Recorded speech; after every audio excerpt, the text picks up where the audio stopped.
Halo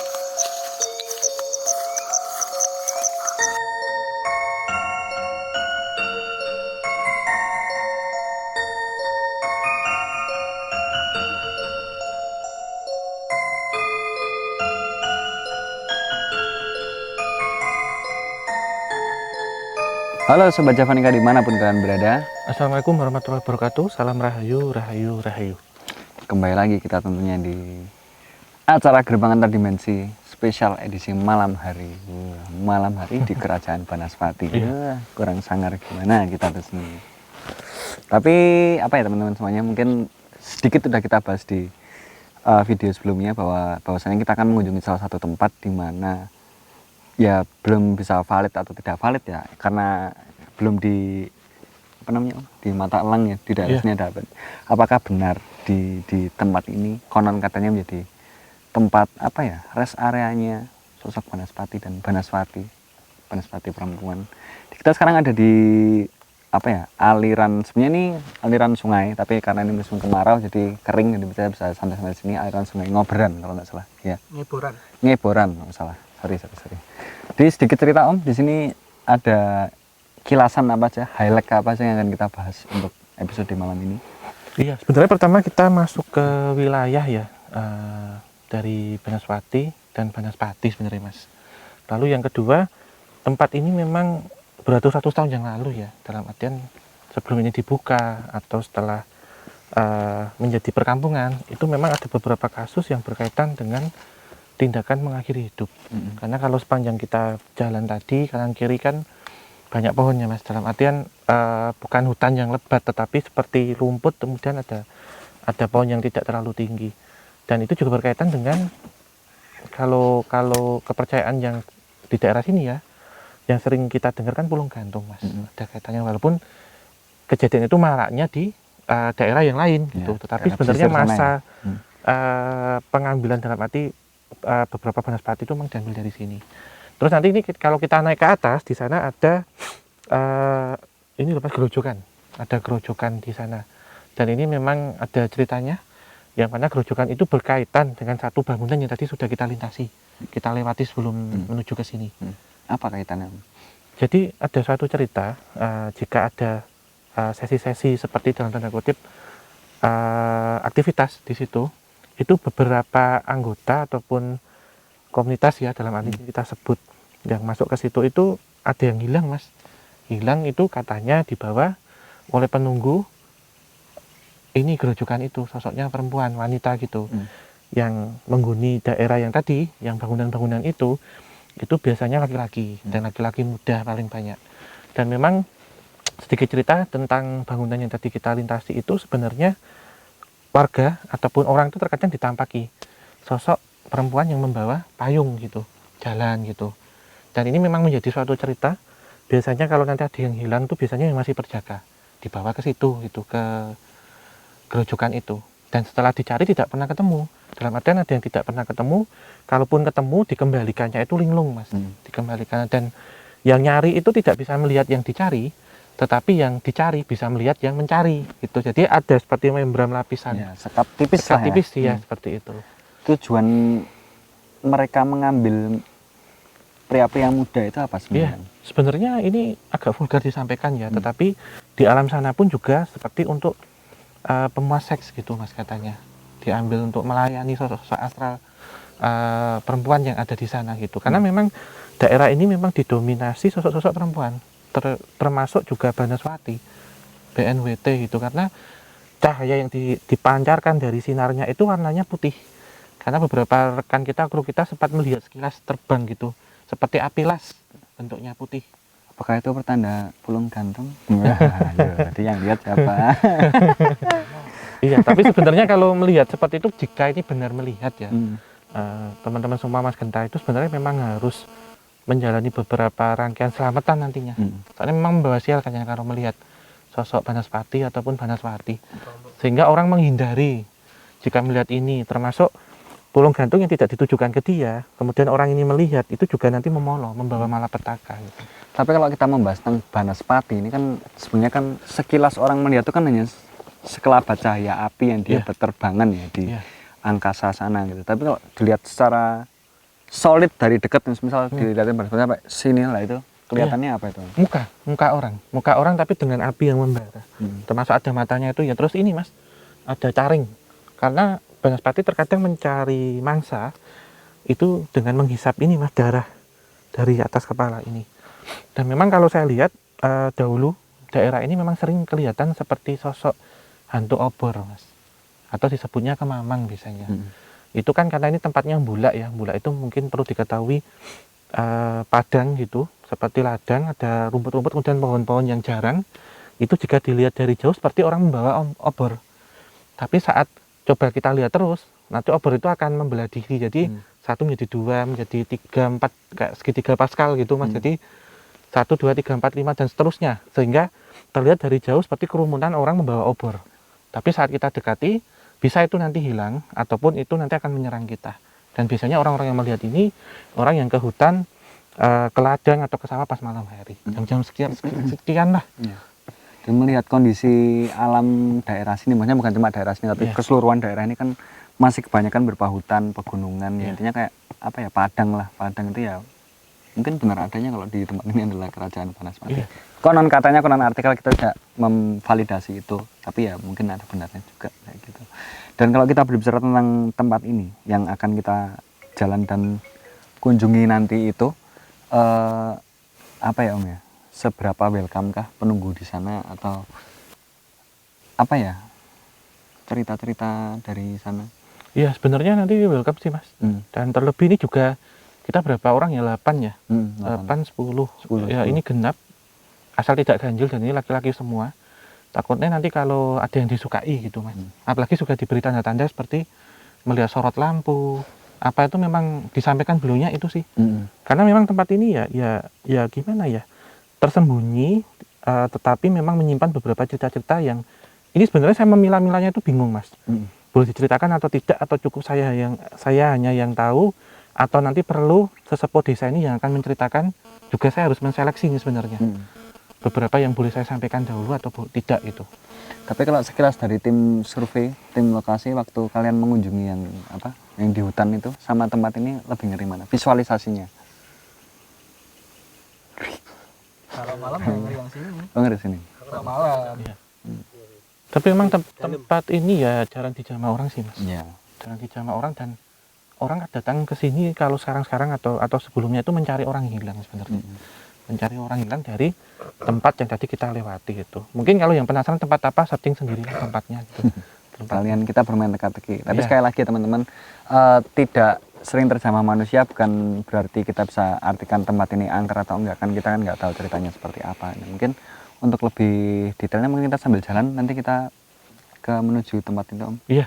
Ya. Kita OTW sana ya. Ya. Kalau ini hanya dikasih waktu paling boleh menceritakan 15 menit lah maksimal itu.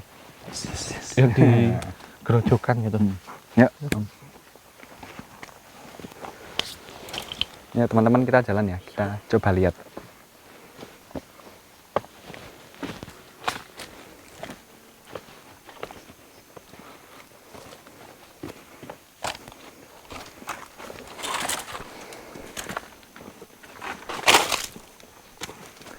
Bener-bener kering ya tapi ya Om ya? Iya, musim kemarau ini soalnya pas masuk. Andekan ini nggak musim kemarau? Air ada. Terjal airnya? Mungkin setinggi ini ya Mas, mata kaki bisa.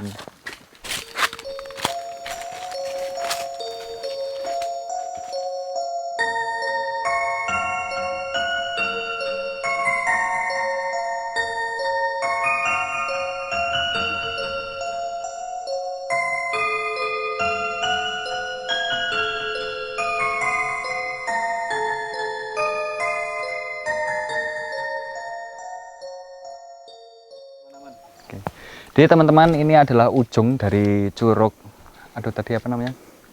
Nyeboran, curug Nyeboran. Ini bisa kalian lihat, ini kondisi kering ya. Kalau andaikan ada airnya, ya airnya turun dari sini. Sekilas tampak megah mungkin ya. Nggak tahu di Google, aku belum pernah Google tempat ini. Nggak ada Mas, ini sulit sekali dicari. Ya nggak ada di Google sama sekali. Dan memang cerita-cerita yang kita dapatkan ini murni retrokondisi langsung gitu. Dalam artian retrokondisi tanpa ada literatur. Jadi saya langsung merasakan residual energi dan vibrasi dari suatu tempat. Cerita apa Om kalau yang ada di sini ini Om? Jadi dulu Mas ini Jadi begini Mas Genta, di atas ini pernah ada perempuan yang coba bunuh diri dengan terjun dari atas, jatuh kemudian duel gitu, jatuh di sini, buak gitu, jatuh di sini. Dan memang sosok ini yang kemudian menyimpan dendam ya, saya lihat. Ada dua sebenarnya, ada dua sosok. Yang satu melakukan bunuh diri, yang satu dibunuh. Dan yang dibunuh itu memang sering menampakkan secara korinnya ya, korin merah kalau saya lihat, itu kadang menggunakan pakaian serba merah dan membawa payung warna merah. Inilah yang sok menculik gitu beberapa anggota-anggota yang ada di sana, yang diculik kemudian dibawa ke sini. Dan kalau kita lihat itu, Mas, ini mumpung malah sebenarnya waktu tidak ada air, justru kita bisa melihat ini bentuknya seperti gerbang ini. Inilah yang dimaksud dengan gerbang antar dimensi, Mas, sebenarnya. Ya, sebenarnya ya. Iya. Yang pertama pernah kita lihat trilnya itu kan yang di Pantai Karangbolong satu, Iya. ya mungkin dua ini. Dua ini Mas, bentuknya ini kan seperti terowongan ya. Ini kalau kita lihat pakai mata telanjang sudah kelihatan nih. Gerbang antar dimensi itu. Kalau kita masuk ke dalam sana, sebenarnya ini akan terhubung dengan banyak-banyak tempat. Salah satunya dengan yang ada di alas tutuban, yang ada di hutan sebelah sana. Iya. Itu sosok tadi itu kenapa dia menyimpan dendam? Masalah asmara kah? Iya, salah satunya memang masalah asmara sih. Kalau saya tangkap, yang pertama ya, yang dibunuh. Jadi lokasinya pas waktu kita mau OTW ke sini, yang lewat semak-semak itu. Jadi tadi saya melihat satu tempat, yang mana mbaknya ini dulu memang salah satu warga yang ada di dusun. Setiap hari punya kebiasaan nyuci pakaian di sungai di sini. Lantas memang karena ada satu hal, dilamar nggak mau lah Mas gampangannya, tapi bukan dengan orang sini ya. Akhirnya mengalami tindak kekerasan seksual di sana, dan setelah itu kan dipatahkan lehernya, dibuangnya di sungai ini. Tapi ini sudah kejadian udah sebelum Indonesia merdeka lah, udah lama. Dan memang beliau ini membawa payung. Iya, membawa payung. Dan dua sosok ini memang dalam tanda kutip membenci laki-laki gitu. Ditambah lagi memang di dalam ini kalau saya lihat memang bukan peri, bukan lady ya, sundel bolong ataupun kuntilanak, tetapi memang seperti kerajaan siluman perempuan ya, macam-macam. Jadi kalau bisa dibayangkan nonton film Kerasakti dulu ada siluman laba-laba. Iya. Nah di dalamnya itu seperti itu gitu, Mas. Semuanya ya. Iya, perempuan semuanya, tetapi membawa energi ataupun efek negatif, terutama ke laki-laki. Dan saya melihat ada laki-laki muda ya, usia masih 20 tahunan, lagi ikut pendidikan lah gitu, dibawa ke sini Mas. Jadi diculik gitu, dalam tanda kutip diculik, dibikin linglung di sana. Kemudian waktu semua temannya tidur, pas malam-malam dia seperti ngegau, jalan ke sini, dibawa ke sini, kemudian masuk ke situ karena melihat ini tuh ada tangga. Di sini tuh ada tangga itu, tangga, pintu itu buka krek gitu, terus masuk. Wanita semua itu. Perempuan semua, tapi dia nggak sadar. Terus ketutup seperti ada kaca, ketutup. Setelah dicari paginya kok semua di absen karena apel pagi kok nggak ada orang ini. Kemudian tahu karena dikasih tahu oleh sesepuh desa, sesepuh dusun, dicarilah ke sini. Semua orang muter di sini nyari. Beliaunya itu di dalam, cuman kayak gedok-gedok ini nggak bisa lihat yang ada di luar, tapi semua orang ini bisa lihat. Tidak bisa lihat, tapi yang di dalam bisa melihat. Ya, jadi setelah dilakukan kenduri, itu biasanya nanti selamatan Mas memang. Jadi untuk penempatan tempat yang tadi sudah kita lintasi dan memberikan tempat ini agar nanti ojo ganggu, jangan mengganggu gitu. Karena memang saya tangkap bahkan menanyakan tentang keperjagaan gitu. Karena yang saya lihat memang sosok yang ada di sini itu menginginkan beberapa laki-laki dari bangsa manusia itu untuk sebagai pemuas seks gitu Mas di sana. Dan setelah itu bosan baru dikembalikan gitu kasus-kasusnya. Dan ini memang kalau ini bukan kita ngeres atau apa ya, kalau kita lihat memang bentuknya seperti, maaf ya, seperti kemaluan perempuan gitu yang ada di sebelah sana. Kalau dalam kamera tadi sempat sekilas saya lihat. Tapi Om kan pasti ada sebab, ada akibat. Di sini kan bisa dibilang adalah apa ya, kerajaan yang isinya perempuan semua lah. Itu andai kan aku nggak mengajak ada orang asing datang sini untuk menarik itu, tapi kan ada sebab, ada akibat kenapa ini ada perempuan semua. Lah sebenarnya inti dari tempat itu apa tuh, kok bisa sampai ada perempuan semuanya? Jadi memang dahulu atau apa? Ya, sebenarnya ada beberapa yang ini saya harus memilah lebih dalam ya, tidak boleh diceritakan. Zaman dahulu memang ini sering menjadi tujuan untuk bertapa, untuk semedi, bahkan untuk topo kungkum yang saya lihat di sini, karena ini airnya kalau di sini lebih dalam Mas dulu, sampai sini ya. Ini sinilah ya. Sampai sini gitu. Untuk topo kungkum beberapa orang perempuan yang mau melakoni menjadi penari contohnya. Kemudian mau menjadi pesinden zaman dahulu. Terus ini ya agak melenceng itu di era-era kolonial untuk pergundikan, Mas. Jadi untuk membangkitkan aura. Jadi berkaitan dengan kewanitaan yang ada di sini.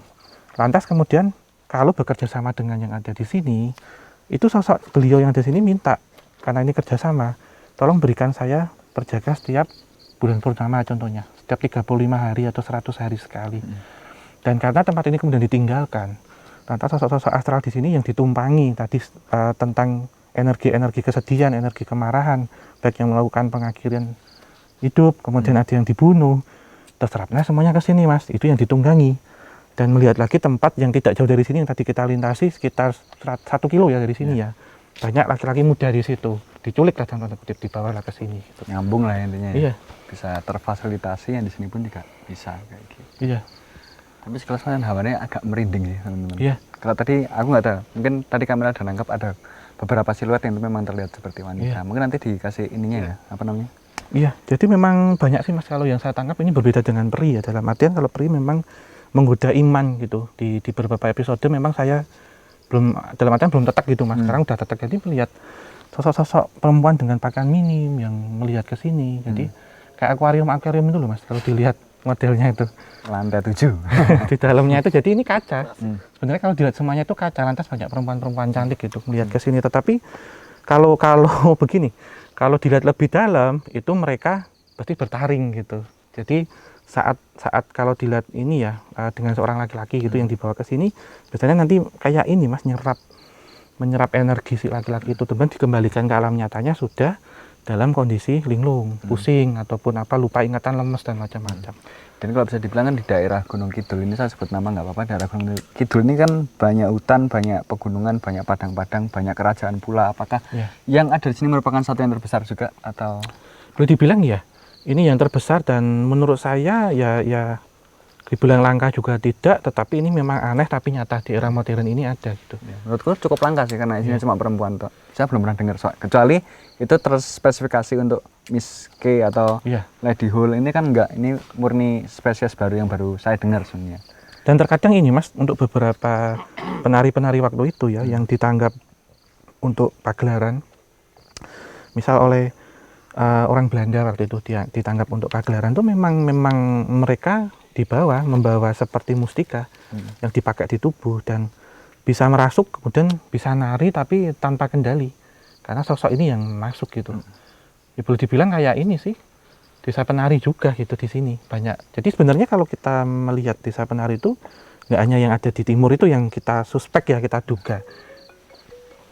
Ini pun juga kadang bisa narik gitu Mas untuk itu.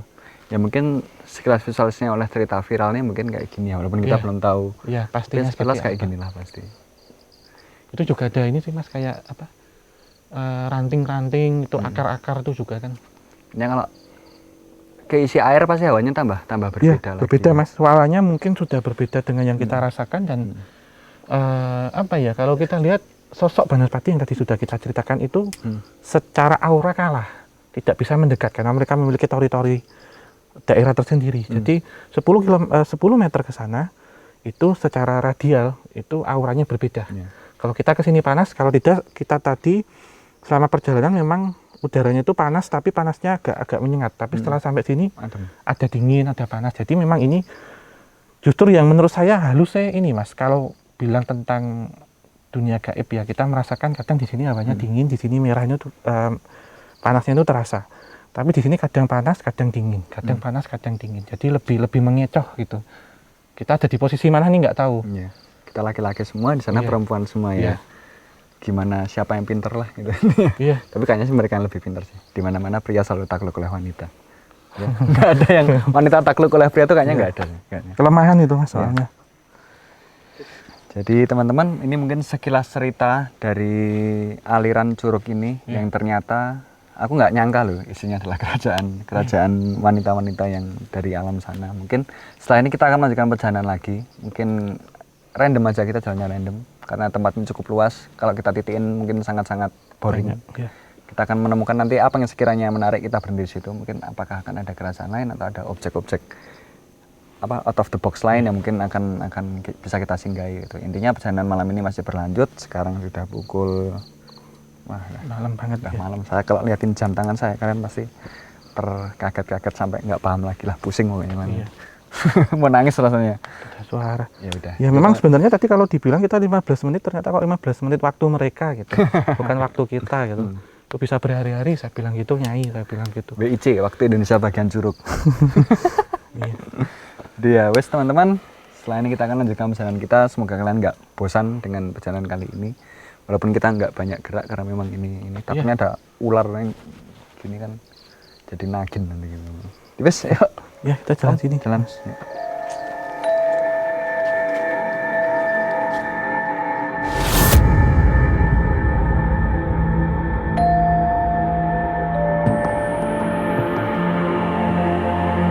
Memang Mas, ini jadi saya pernah melihat ya, entah di tahun kejadian tahun 1970-an sekian, ada orang ini membawa karung masukkan ke sini Mas. Lantas jatuh uang-uang ya dari atas. Jadi ini seperti dalam tanda kutip ini sebenarnya boleh dibilang kayak pohon gaib juga, pohon gaib juga.